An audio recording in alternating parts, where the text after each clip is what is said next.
Salut, c'est Trado, je suis content de vous retrouver pour la mise à jour de la matrice de trading sur CFD euro-dollar. Je vous rappelle que tout ce qui suit est donné à titre purement informatif et pédagogique. Vous devez vous rapprocher d'un professionnel pour savoir si l'utilisation des CFD à risque limité correspond à votre profil d'investisseur. Alors voilà où nous en sommes sur le graphe en données journalières. Comme on peut le voir, nous avons une résistance immédiate à 1,1147, 1,1127, zone qui pourrait provoquer des mouvements vendeurs en données intraday.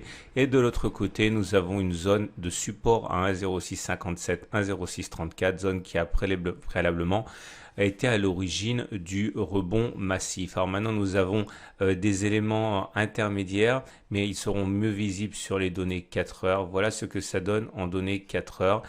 Ceux qui s'interrogent sur la tendance ne peuvent pas véritablement trouver d'indication sur ce graphe, puisque comme on peut le voir, les moyennes mobiles oscillent et se lovent l'une autour de l'autre.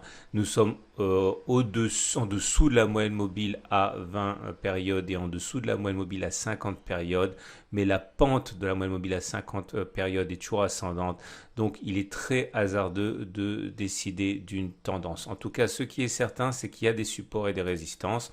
On a cette zone de support ici qui est très visible. Elle a servi déjà de base de rebond préalablement. Elle est comprise entre 1,0769 et 1,0784. C'est une zone qui a servi, je l'ai dit, de rebond déjà plusieurs fois. C'était en avril, début avril. Il y a une autre zone de support qui est là et qui se situe, vous voyez, regardez, hein, elle a joué son rôle toute cette période et également en début de semaine. Elle est comprise entre 1,0854 et 1,0826. C'est une zone de support et de l'autre côté, vous avez des zones de résistance dont la plus importante, la plus visible est ici et qui est comprise entre 1,0119 et 1,034 et une autre un peu plus subtile qui est ici. Comme vous pouvez le voir, c'est une zone qui a joué son rôle.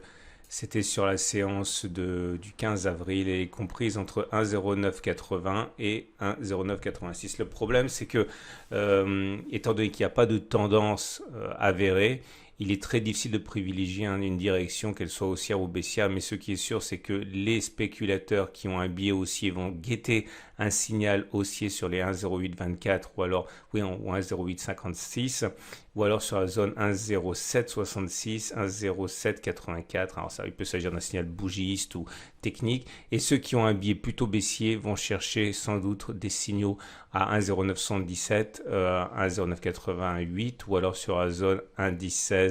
1,1036. Voilà, ce n'est sûrement pas la paire la plus facile à trader en ce moment, l'euro-dollar, car il n'y a pas de tendance. On regarde quand même le consensus des clients CMC Markets.